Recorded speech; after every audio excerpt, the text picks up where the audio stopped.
उत्तराखंड में धामी सरकार ने अपना काम अब शुरू किया है। कैबिनेट की पहली बैठक से पहले संगठन की ओर से सरकार को यानी कैबिनेट को विजन डॉक्यूमेंट सौंपा गया।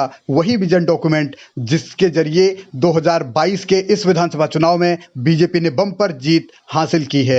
विजन डॉक्यूमेंट में जो वायदे भारतीय जनता पार्टी ने किए हैं, उन वायदों को पूरा करने का दबाव संगठन की ओर से सरकार पर पहले ही दिन बना दिया गया है। अब धामी और उनकी टीम को ये देखना होगा कि जो वायदे जनता से किए गए हैं वो पूरे कैसे होते हैं, यानी चुनावी वायदे धरातल पर उतरेंगे या नहीं, इसको लेकर धीरे धीरे वक्त सब कुछ बता देगा। लेकिन कैबिनेट की पहली बैठक में धामी सरकार ने अपने चुनावी एजेंडे की तरफ एक कदम आगे बढ़ाने की कोशिश की।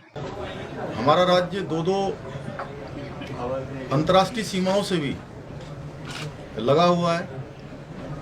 ऐसे में जरूरी है कि उत्तराखंड राज्य के अंदर एक ऐसा कानून होना चाहिए जो सभी के लिए समान हो।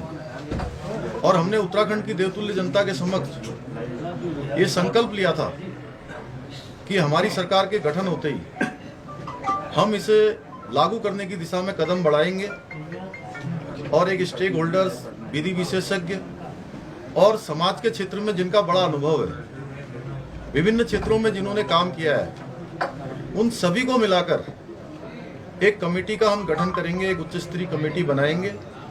वो कमेटी यूनिफॉर्म सिविल कोड का ड्राफ्ट तैयार करेगी और हमारी सरकार उसको लागू करेगी।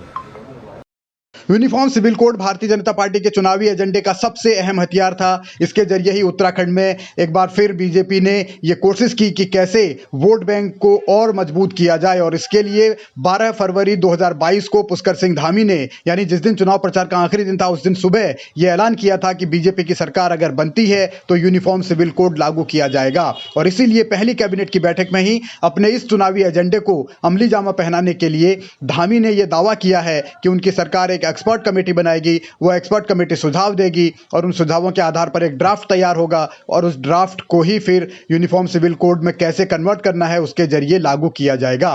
धामी संविधान का पाठ भी पढ़ा रहे हैं कि कैसे राज्य सरकार को इसका अधिकार है। भारत के संविधान के अनुच्छेद 44 में भी राज्य सरकारों के लिए इसका प्रावधान किया गया है कि राज्य सरकारें अपने प्रदेश में इस प्रकार की व्यवस्था को लागू कर सकती हैं और केंद्र को प्रस्ताव भेज सकती हैं। साथ ही बीच बीच में माननीय उच्चतम न्यायालय के द्वारा भी इस पर लगातार नाराजगी व्यक्त की गई थी कि यूनिफॉर्म सिविल कोड लागू नहीं हो पा रहा है। इसलिए हमने तय किया, आज हमारी सरकार ने, आज मंत्रिमंडल ने हमने तय किया कि हम जल्द से जल्द इसको लागू करेंगे। और आज मंत्रिमंडल ने हमने सर्वसम्मति से प्रस्ताव ये पारित कर दिया है। अपने चुनावी एजेंडे को पूरा करने के लिए तो धामी ने पहली कैबिनेट में ही जोर लगा दिया, लेकिन अब जनता को इंतजार इसी बात का है कि सरकार बेरोजगारी के मुद्दे पर भी कुछ सोचे, महंगाई कम करने की तरफ भी कुछ कदम उठाए। अब इस पर कब काम होगा, इसके लिए पूर्ण बहुमत की सरकार क्या फैसला लेगी, इसका इंतजार किया जा रहा है।